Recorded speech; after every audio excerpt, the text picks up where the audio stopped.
nama saya Tania Sari dengan NIM 2288240020 dan mahasiswa pendidikan sejarah Untirta.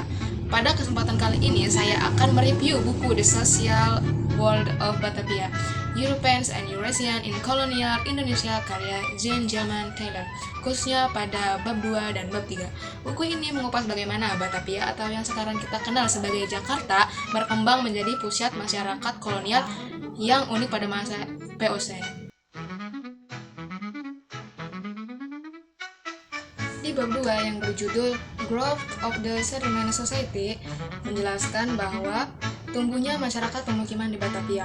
Sejak abad pertengahan ke-17, struktur sosial mulai terbentuk. Ada orang Eropa, Kreol yang lahir di Asia, Eurasia hasil perkawinan campuran, dan komunitas Kristen Asia.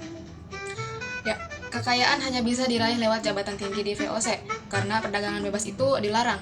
Tidak heran muncul praktik penyeludupan di kalangan para pejabat. Ketiga, perkawinan menjadi strategi politik dan sosial. Banyak pria Eropa yang menikahi perempuan lokal atau Eurasia. Anak laki-laki sering dikirim ke Belanda untuk sekolah, sementara anak perempuan tetap di Asia untuk menikah dengan pejabat VOC. Pola ini melahirkan keluarga yang kuat dan berpengaruh.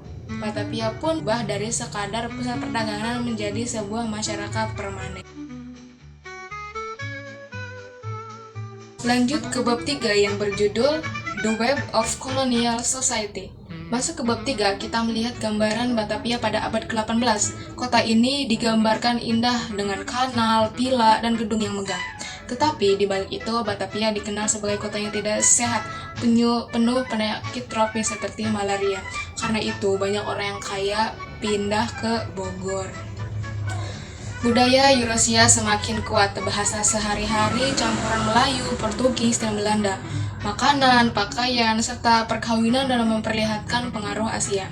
Perempuan berperan besar dalam jaringan sosial, karena banyak pria Eropa datang tanpa istri. Perempuan lokal atau Eurasia ini menjadi penghubung lewat pernikahan. Jabatan dan harta itu sering diwariskan oleh menantu laki-laki.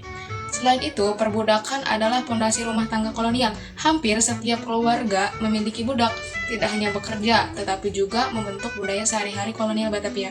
Semua ini membentuk sebuah masyarakat campuran atau mestizo culture, yang tidak sepenuhnya Belanda, tetapi pula sepenuhnya Jawa, tapi khas Batavia.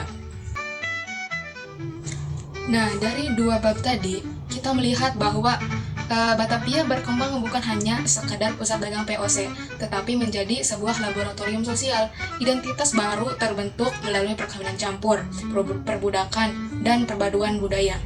VOC itu memang ingin menjaga dominasi Eropa, tetapi kenyataannya mereka justru sangat bergantung pada perempuan lokal, budak, dan komunitas Eurasia.